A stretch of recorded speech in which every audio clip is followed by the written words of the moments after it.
So may bagong ang statement si Vince Tañada tungkol sa kanyang bagong pelikula na Ako si Ninoy. So alamin natin, let's do this. Ayon kay Attorney Vince Tañada, kung makakasabay man o hindi makakasabay sa playdate ni Direk, which is si Direk Daryl Yap, sa palagay ko naman, makasabay o hindi makasabay, parang Lenny to. Meron naman kaming sariling audience. We expect na talagang yung support na makukuha natin sa mga naniniwala sa katotohanan. May sarili naman pala kayong audience, Attorney Vince. Kasi as far as we know, yung unang showing ng katips mo na pelikula nung hindi kasabay ng Made in Malacanang ay ilang araw lang nawala na sa takilya. Sa totoo lang, nalaman ko nga lang na meron palang katips na pelikula nung sinabay mo siya sa Made in Malacanang.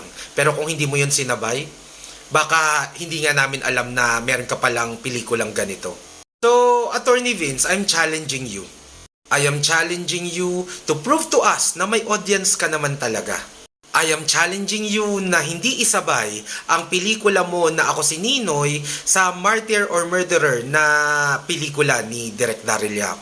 Kasi kung isasabay mo to, Attorney Vince, it's you accepting and proving the point na nakikisakay nga lang kayo sa clout at popularity ng movies ni Direk Daryl Yap. Call ka ba sa challenge, Attorney Vince Tañada?